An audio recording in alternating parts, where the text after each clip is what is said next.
All right, here we go. This is going to be the very last video of the first semester, very last section that we're going to cover before the midterm, and we're going to jump to geometric sequences. The last video on 9.2, arithmetic, that's where you add or subtract a number, the same number, each time to get the next number in the sequence, and we said that same number was called the common difference. With geometric, it's almost the same thing, except you can see here, this is the definition, so you can take this down right now. Geometric sequence, we say the ratios of consecutive terms are the same. Geometric, this is where you multiply. You don't add or subtract to get the next term. So I'll just write multiply here. That's the big difference.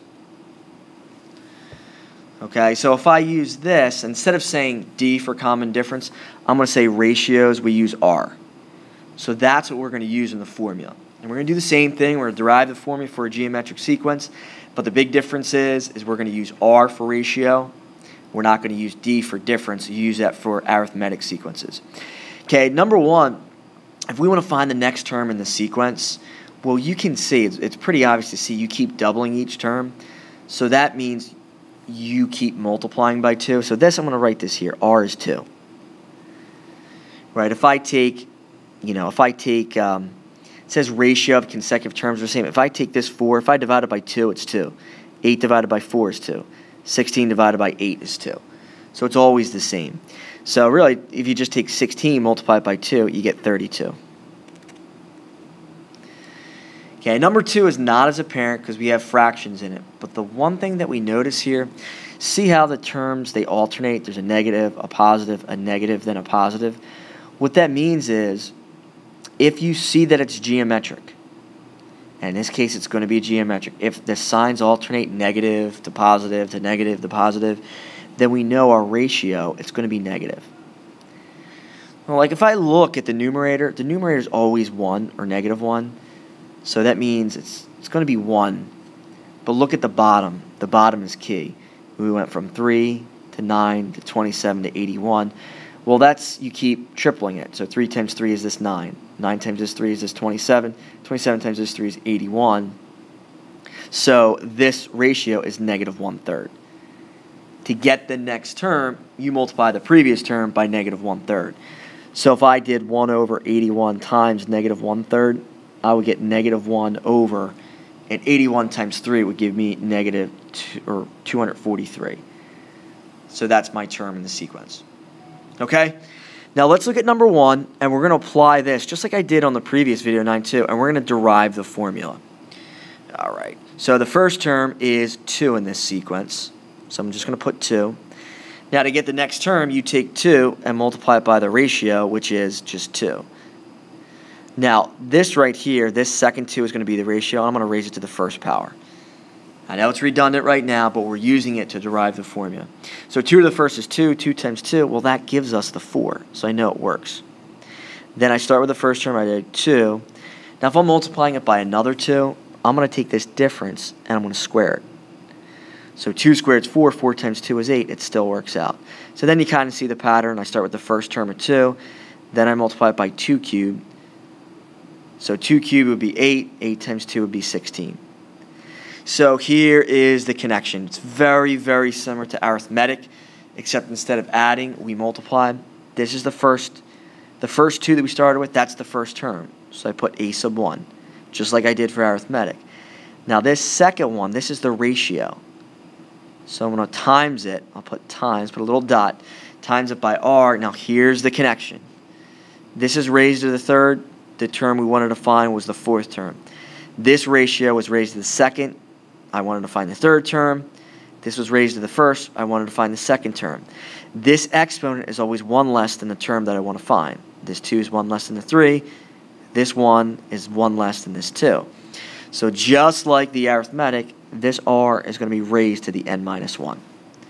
So this is our formula for a geometric sequence. Here's the key part, which is the same with arithmetic. When I take that 1 and I add the exponent, which is in this case n minus 1, they cancel and I get n. And I'm going to use that for the variation. So I'm going to keep it consistent. I'm not going to do the variation of the formula until tomorrow in class. So we're just going to use this basic formula for the problems that we do on this video. And we're only going to do, let's see here, the first 3 problems. Number 4 is going to be a variation problem, so we'll do that in the backside tomorrow in class. All right. Now again, kind of like when we did arithmetic sequences, there's going to be some cases where I don't need to use the formula, just use common sense. And number 1 is going to be one of those cases. It gives me the first term is 3, it gives me the common ratio is 2, and it says, all right, find the first 5 terms. And by the way, when doing these, it's assumed that it's geometric. Okay, if these problems are mixed up, it'll tell you that the problem's geometric. And we also know it's geometric because it says R, it doesn't say D for arithmetic. So I know the first term is 3. Well, real easy. I don't even want to use the formula. Okay, know when to use it and when not to use it. If the common ratio is 2, then that means I just have to keep multiplying each term by 2 to get the next. So if I double 3, I get 6. If I double 6, I get 12. Double 12, I get 24. I double 24, I get 48. That's it. There it is. Those are my first 5 terms. All right, I can check it. 6 divided by 3 is 2. 12 divided by 6 is 2, and so on. 24 divided by 12 is 2, so it's a common ratio there. Didn't even use the formula. Okay, now if I look at number 2, it gives me the first term is 35. So I'm going to put this. A sub 1 is 35. And then the common ratio is 1.05. But then using this, it says find the 100th term. All right, this is where I'm going to use the formula. I don't want to keep multiplying by 1.05. I don't want to do it 100 times. Okay, it's going to take you forever. So if I use the formula, right, I'm going to go back up to here. If I use this formula, if I want to find the 100th term, I want to find a sub 100. So I'm going to let n equal 100. So this is going to be 100, and this 100 minus 1, that's going to be raised to the 99th power. So when I do that, I'm just going to write it out. A sub 100 equals a sub 1 times r. Well, 100 minus 1, that's raised to the 99th power. Then I just plug the numbers in. A sub 1 is what, 35? And then I times it by 1.05 raised to the 99th power. Then right now, I'm just plug this in the calculator, see what it gives you as a decimal. Now, the decimal, what it gives you, let's see here, like 4,383.375. So that's our 100th term right there. All right. Okay, let's do number 3, and then that'll be it. Okay, it has find the 12th term. Now it gives us the sequence, but what we don't have R. It gave us R for 1 and 2. So here's the easy way to figure out R. We're just going to take the second term and divide it by the first term. And if I divided these, I would get negative 1/4. That's my common ratio. And I could do it for all the others. I could take, here's an easier way, I could take this 1 divided by the previous, I still get negative 1/4. Take negative 4 divided by 16, it still gives me negative 1/4. So that is the ratio. Okay, so if I want to find the 12th term, I'm going to use this formula. This is going to be n. I'm going to plug n equals 12 in here. So this is going to be 12 minus 1. R is going to be raised to the 11th. So when I plug that in, I'm going to have a sub 12 equals, I do know what a sub 1 is, and I'm going to multiply it by r to the 11th. Now this is what I'm going to get into tomorrow, the variation. Here it is, 11 plus 1, that gives me the 12. So I'm just going to plug in a sub 1, which is negative 64, and then r to the 11th is negative 1/4, and that's raised to the 11th. Now this gets a little bit ugly. I'm just going to write this negative 64 times, it's going to be negative 1 to the 11th is just negative 1, and then this is going to be 4 to the 11th. Now you can just plug this in your calculator. I'm going to show you kind of like the more mathematical way. Negative 64, that's like saying 64 is 4 to the 3rd. Now first, when I multiply these, I see that it's going to cancel out. I'm going to get a positive.